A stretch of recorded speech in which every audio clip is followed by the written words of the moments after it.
I'm happy to be joined this morning by our Bishop Emeritus, sometimes known as Bishop Emeritus II, the Reverend Dr. David Oginde. Bishop, it's really good to see you again, and we're delighted to have a few moments with you. Thank you. Just to talk about your life and things happening around your life.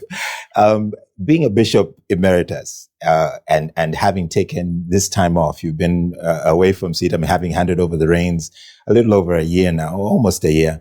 And what have you been doing with yourself? How have you been keeping yourself busy? As you might know, the church offered me to go on sabbatical. Yes. And I've been on sabbatical since I left in December. Mm-hmm. So it's not yet a year. Yeah. It feels like. I like it, yes. But during that period, we agreed that I should be praying, thinking of what should be next. Mm-hmm. And some point I realized that there's quite a bit that I would be engaged in. Mm. And so my time has been taken with a lot of things, especially in leadership development. Amen. That has been my area of passion. Yes. That has been my area of engagement in the last several months. Amen. Yes. And this has, of course, taken you across Kenya, and not just to CETAM assemblies, but beyond CETAM as well. Yes, this is across the board. Mm. It's for every person who is engaged in leadership of any kind. I've found myself in those spaces. Amen. Yes. And of course, I know this is something close to your heart and something you want to pursue. And I understand now that you've then requested that the Council of Elders and the Board of Deacons consider releasing you now to pursue this to the full extent. That's true. There was this hope that I could come and join CETAM again in a different capacity, which I was very excited about, I must say, because my life has been in ministry, in an organizational setting like would be in CETAM. I'd even considered coming back as a youth pastor, which was in my area of passion as well. Yeah. Some people thought I was joking, but it is true. Amen. But as I have looked at some of the things that I'm engaged in and where I'm going, I thought perhaps it would be better to do this outside of the CETAM setting per se, but I'll still be part of the ministry. Oh, amen. That was going to be my next question. That you're not leaving the ministry as a whole. You'll still be a member of CETAM as such. Obviously. Yes. Where can I go and this way is life. Amen. Yeah. Wonderful. That's good to know. And in terms of what you will actually do with your time, as my African American friends like to say, you're still of sound mind, so you have energy. What are the things you're dreaming about doing and accomplishing with the time that you have now? Actually, some people may have heard for a very long time, and this is not a recent thing. As I said, my passion has been on leadership because I. At some point, actually, long before I even joined the CETAM team, I wondered, can leadership be done differently in this country, in this continent? Amen. That's what led me to go actually and study leadership up to the PhD level. Yes. This was not just so that I may be called a doctor, right? Yes. Which is also good. Amen. But it was really so that I could make any little contribution that I could.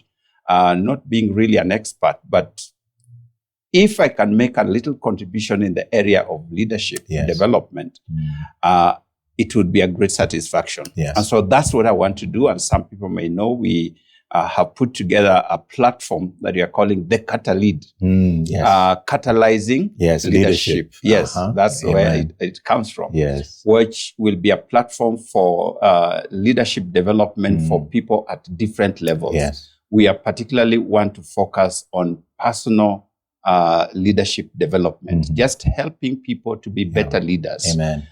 Those who are in leadership positions, those who are aspiring to be leaders, and that's what we want to engage in. But apart from that, I will still be engaged in CETAM forums as I'm given opportunity. Amen. And Bishop and the leadership team have graciously asked me to continue with the leadership forum on Hope FM, which we do every other Monday. Yes. I'm doing leadership training at teaching at Park University. Amen. Where I teach the PhD class.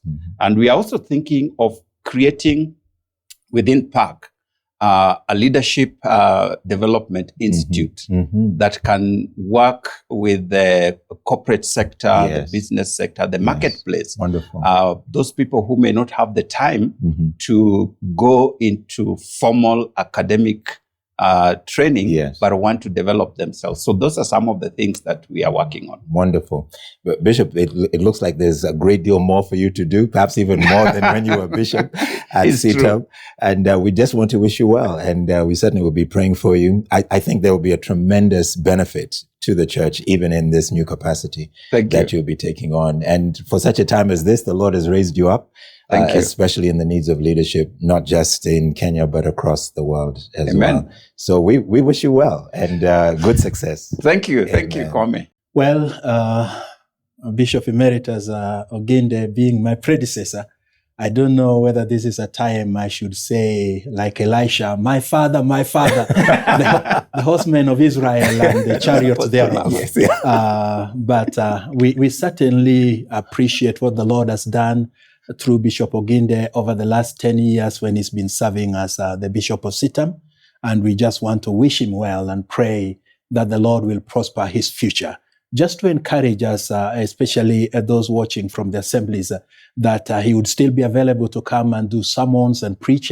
So occupy him as much as possible, engage him and invite him, and let the ministry and the gifts that the Lord has put in his life continue to be utilized within the church.